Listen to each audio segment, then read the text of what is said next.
सबसे पहले अपना नाम बताइए। जी नमस्कार, प्रणाम। हमारा नाम परिलोक गायक अरुण अलबेला, जी। जिला छपरा, सारण, बिहार से हम आइले। आप कितना दिन से गायकी कर रहे हैं? 2001 में हम माननीय भोजपुरी के स्टेज स्टार स्वर्गीय गुरुदेव तपेश्वर चौहान जी के साथ में हम झाल बजौनी जी। और 2007 में हम बक्सर जिला के भोजपुरी नारदी विधा के भीषम पितामह कहाइले कमलवास कुंवर गुरुदेव जी। उनकर भरौली में कार्यक्रम रहे तपेश्वर चौहान गुरु जी के संग में जी कुंवर जी के। जी। हम झाल बजावत पीरियड में कहनी कि चाचा जी तनी रौरो कुछ हमरा के ज्ञान दी, तो वो बोलन कि बेटा जैसे चौहान जी तहार गुरु बारे बाप बारे जी, वही प्रकार से हमू तहार गुरु बनम तहार बाप बनम, तू आव जी। तहरा खातिर जितना तहरा आगे बढ़ावे खातिर तन मन धन लगे हम लगा दें गईनी। जितना मान सम्मान हमारा तपेश्वर चाचा जी के पास मिलल उतना कुंवर चाचा के पास आज भी मिलेला और मिलत रही। अच्छा, सबसे पहले अब भोजपुरी गाना में अश्लील क्यों नहीं गाते हैं और अश्लील से क्या मतलब लोगों को क्या संदेश देना चाहते हैं?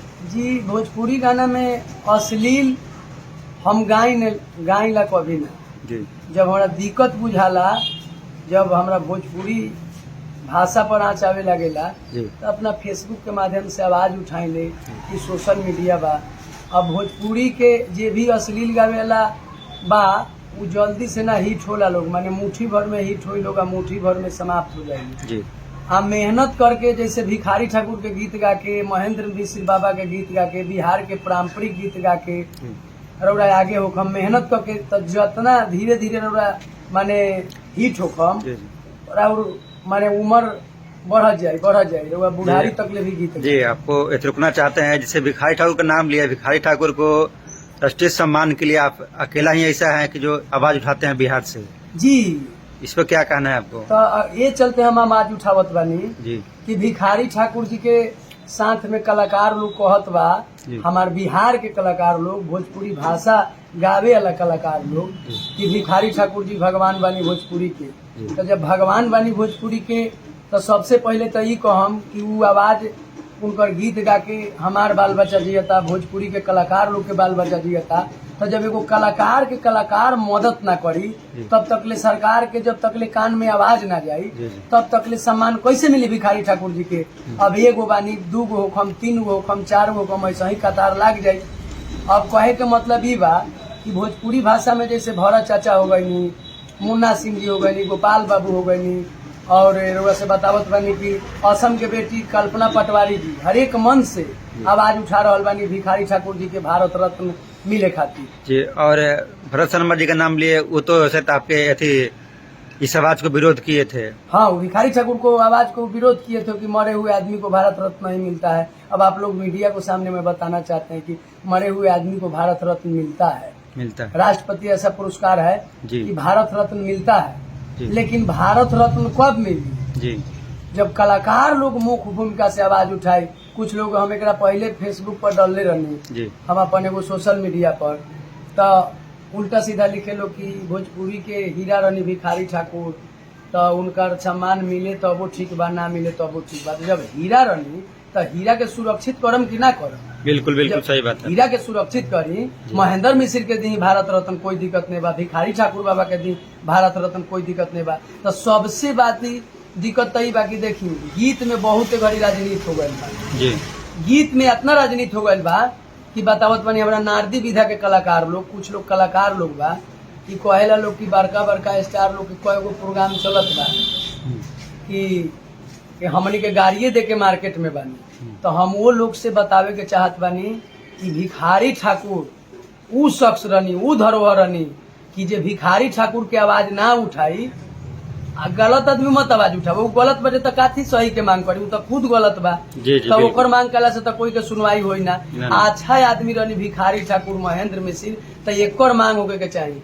परसों के घटना रहुआ के बतावत बानी हम कि लिखित हमनी के माननीय महामहिम बिहार के राज्यपाल महोदय से भिखारी ठाकुर बाबा के प्रपत्र लिखित आवेदन देके अनुशंसा करवा के और बिहार सरकार के महामहिम हमारा राज्यपाल महोदय केंद्र सरकार से मांग कैले बनी भिखारी ठाकुर जी के भारत रत्न खातिर।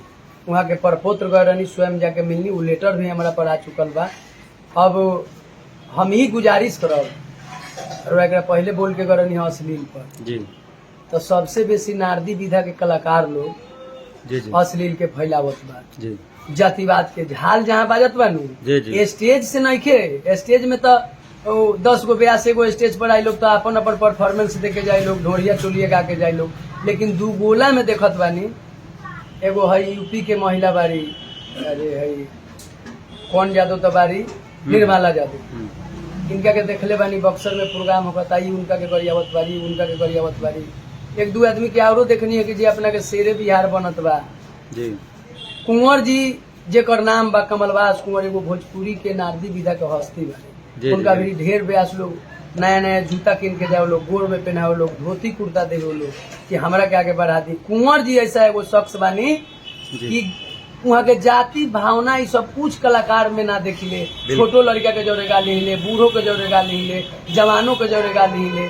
आज के हमारा छापरा सिवान के कुछ कलाकार लोग हो गए बा, मुट्ठी भर के कलाकार लोग कि दारू पी के स्टेज पर जात बा लोग, मांस मदिरा खा के स्टेज पर जात बा लोग, उनका लोग के इतना ने घमंड हो गल बा। मीडिया भैया रोज से बतावे के चाहत बानी कि पहले कमलबाज चाचा के नाम आवत रहा है, अब सुननी है काले परसों एगो न्यूज की अरे भाई नारदी विधा के हमने के 20 दिन में 20 दिन गावत बानी।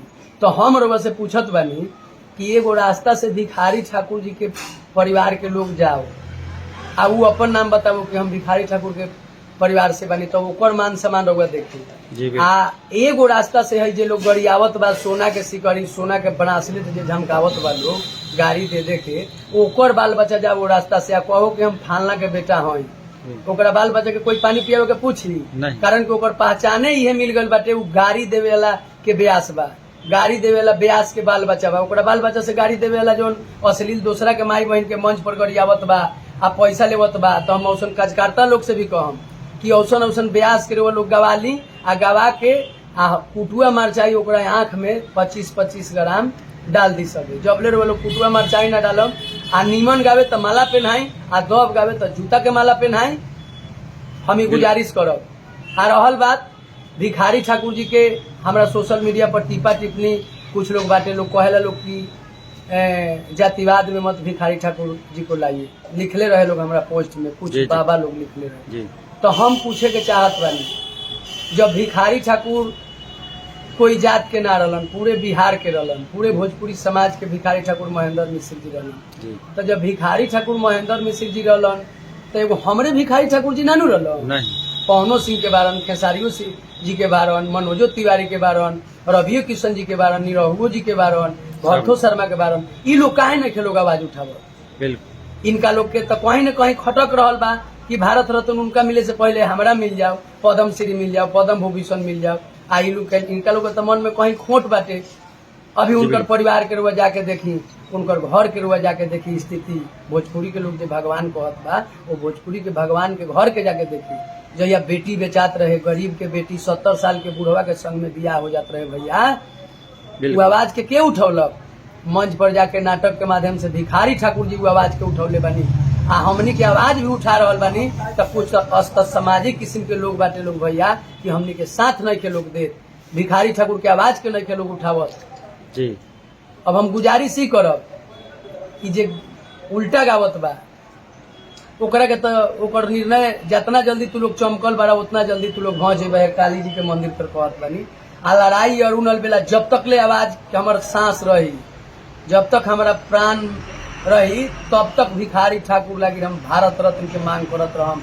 जे अच्छा व्यक्ति बा हमरा के साथ देवो और भिखारी ठाकुर बाबा के भारत रत्न के मांग करो। और लोग कहते रहे कि बिहार सरकार से मांगो, लास्ट में बता देता नहीं, बिहार सरकार के महामहिम हमारा राज्यपाल महोदय केंद्र सरकार से लिखित मांग कर चुकल बानी, ठीक बा। अब रउआ लोग भारत सरकार से मांग करवाई, खाली वोट लावाई बोलो। तो जाते जाते एक भिखारी ठाकुर गाना सुना दीजिए। देखिए भिखारी ठाकुर बाबा कितना बढ़िया एगो गीत लिखले रही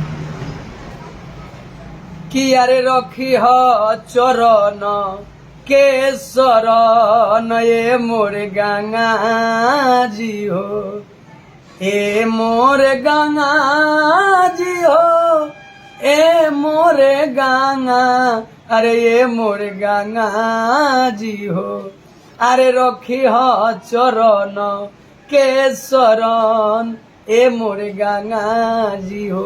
ये भिखारी बाबा के गंगा स्तुति के गीत बा।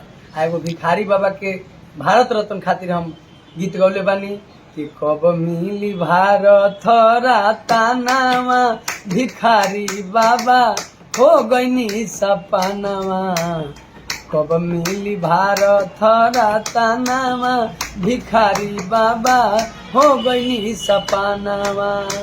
भोजपुरी के नाम बढ़वनी, सबके सम्मान करवनी, भोजपुरी के नाम बढ़वनी, सबके सम्मान करवनी, बाकी के हुए के नइखे ए पर ध्यानवा, भिखारी बाबा हो गईनी सपनावा, तब मिली भारत रत्नवा, भिखारी बाबा हो गईनी सपनावा।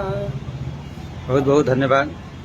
अब रउआ लोग से भी गुजारिश करब कि भिखारी बाबा खातिर, परिवार खातिर हम नहीं बोलल, रउआ लोग भिखारी बाबा के आवाज के उठाई सभे। आ बिहार सरकार लिख के भेज दिलक केंद्र सरकार भी, हमारा चुनाव से पहले भिखारी बाबा के घोषणा हो जाए के चाहिए।